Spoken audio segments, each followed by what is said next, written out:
Gusto ko lang ipapakita sa inyo guys ang another version ng ating Y Delta connection. Ito kasi guys ay hindi ko to madalas na ginagamit sa aking mga vlog.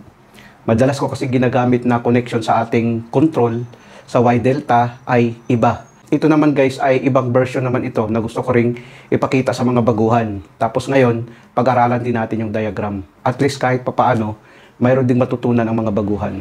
Ngayon guys, talakayin natin yung diagram. Tapos ipapakita ko rin sa inyo ang function ng contactor. Ito na yung stop push button natin guys, ito na siya. Ito naman yung start push button natin. Itong dalawang push button natin guys ay momentary push button na ang ibig sabihin, pag i-press natin to guys, pag bitawan natin, babalik to sa normal position na naka-close. Ito namang start push button, pag i-press natin to, pag bitawan natin, babalik siya sa normal position na naka-open. Tapos ito naman yung main contactor natin, no? Ito naman yung delta. Ito na yung delta contactor natin.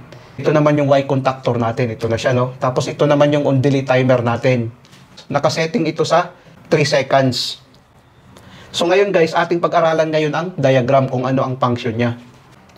Ngayon guys, paglagyan natin ito ng power supply, ang line 1 at saka line 2, pag i-press natin itong start button natin, magko-close ito guys, gaganon ito. Ang kuryente ngayon dadaloy dito, no?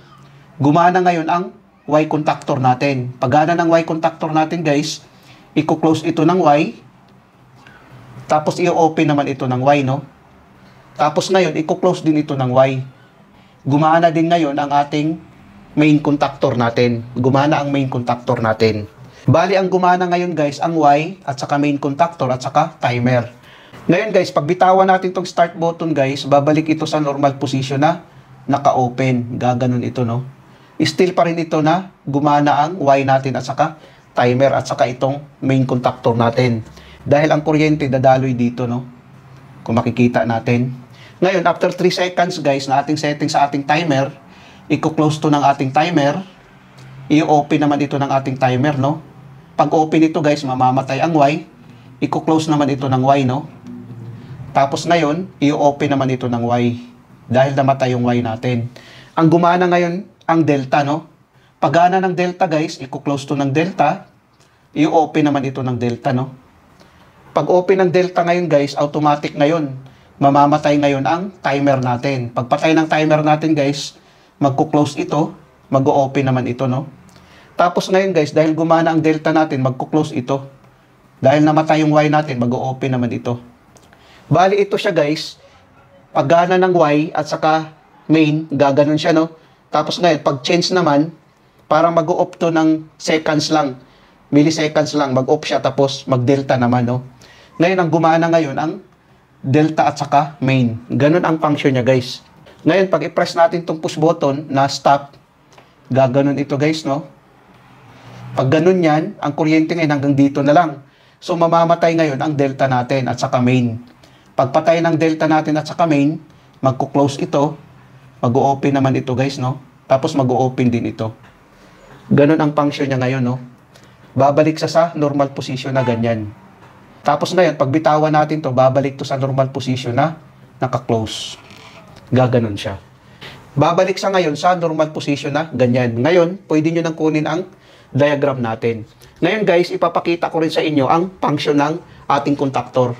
Baka yung iba magtataka bakit yung overload relay ko nasa taas. Panoorin nyo na lang yung mga Y Delta connection ko sa aking mga video. Nasa taas talaga ito guys na nilalagay. Ang accurate na pag-wiring natin sa ating power supply papunta sa motor. Dapat nasa taas itong overload relay. Ngayon, itry natin ating pagganahin, no? Unang gumana ang main at saka Y, no? Try natin. Ayan. After 3 seconds, ang main at saka delta naman. Ayan. Kung makikita natin, no, gaganon siya bago mag-delta. Kung i-try natin, hindi siya naka-steady itong main natin. Mayroon kasi sa previous na mga vlog ko sa ating Y Delta connection, steady lang na naka-activate itong main natin. Pero dito guys, kakaiba.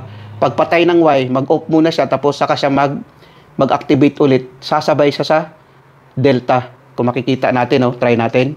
Ayan. Ayan, kung makikita natin, no, gaganon siya.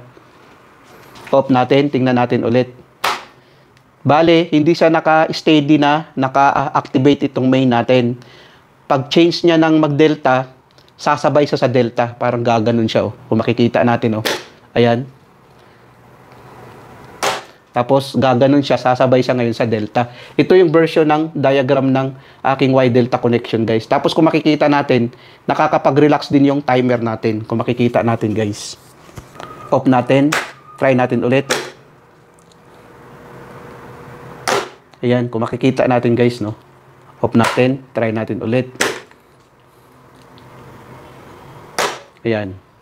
Namamatay ngayon ang Y natin.